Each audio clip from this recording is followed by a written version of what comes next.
Então, a diferença, né, a gente tem as girafas ali como o corno, né, composto ali de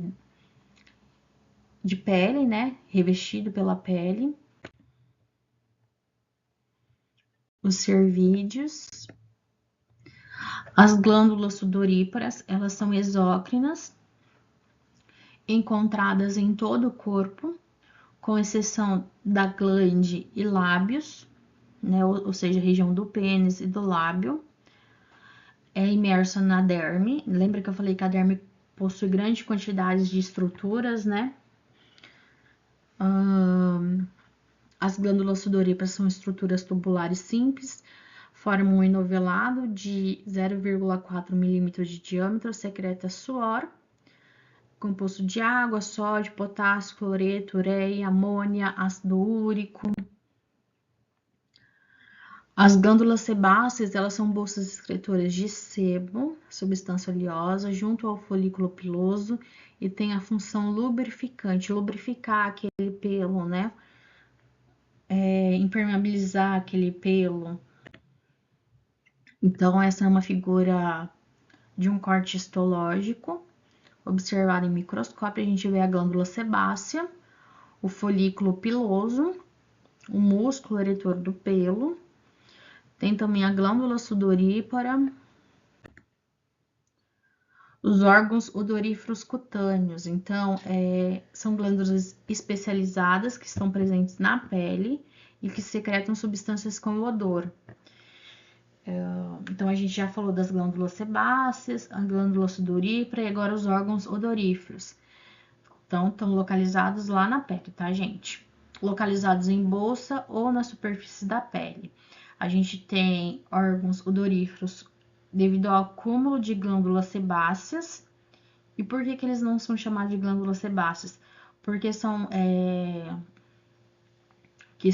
digamos assim, que são glândulas, só que elas possuem odor, por isso são chamados de órgãos odoríferos, tá? E além disso, elas têm acúmulo de glândulas sebáceas, mas elas têm uma característica única e principal, que define propriamente dito o nome delas, né?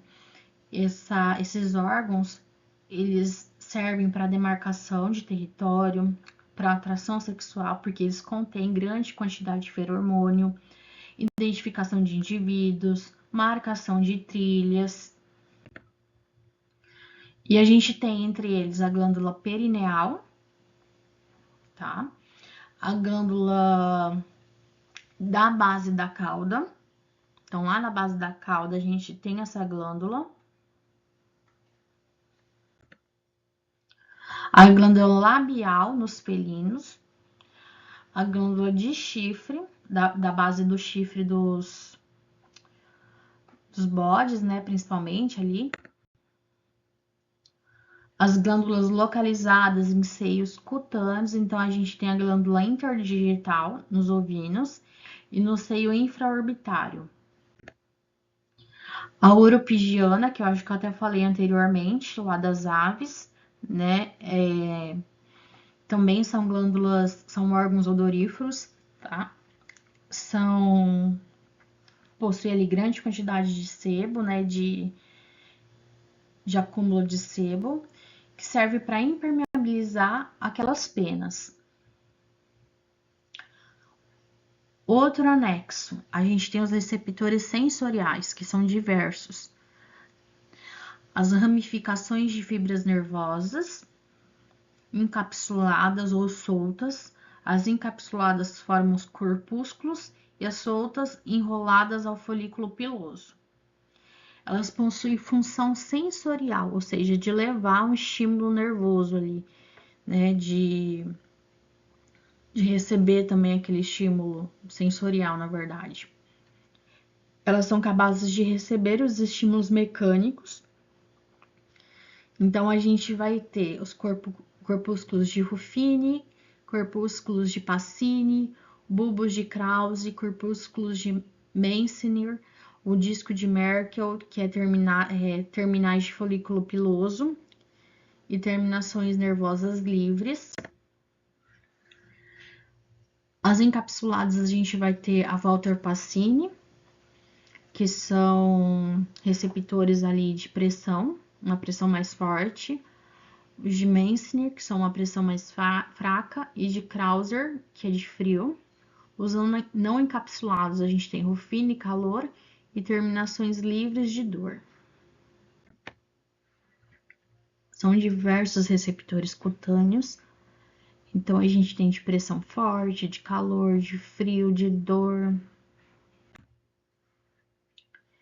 E todas essas terminações nervosas, elas estão presentes na derme.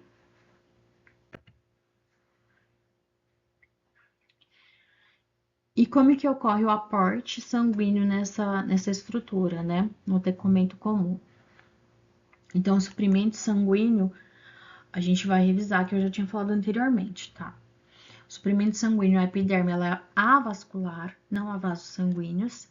A derme, já ela é bem irrigada por ramos de artérias que irrigam os músculos esqueléticos. O plexo cutâneo é a junção derme subcutâneo, e ainda a gente tem o plexo venoso, que drenam o sangue da derme para as veias subcutâneas maiores. Então, na realidade, é assim.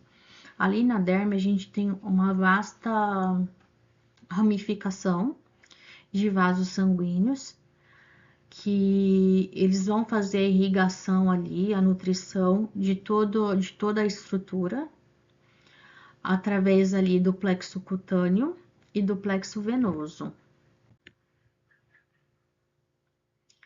Então, mais uma vez, para a gente entender, né, mesmo que uma estrutura como a região da epiderme seja vascularizada, né, ela também vai sim ser nutrida.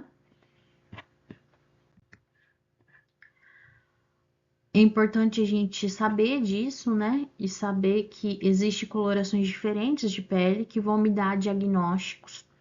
Por exemplo, se o animal tiver com a pele, com a minha mucosa, né, por exemplo, a mucosa com cor arroxeada ou azulada, existe um processo de que a gente vai denominar de cianose, né? Hemoglobina sem oxigênio, ou seja, tá faltando oxigênio para aquele animal, por isso que ele tá com a mucosa roxa.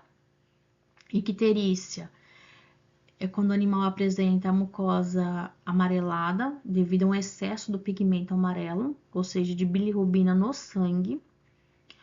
Palidez, quando a mucosa tá branca. Então, a gente tem todas as figuras ali, tá? A mucosa branca é devido a algum processo de choque ou de anemia. E o eritema, quando eu tenho um processo de vermelhidão. Uma exacerbação da vermelhidão. Então, o tecomento comum, estudando ele, a gente consegue observar que existem modificações ali, né? Então, apesar da epiderme não ser vascularizada, ela vai sofrer alteração porque ela também tem um aporte sanguíneo advindo de outras estruturas mais profundas, como a derme.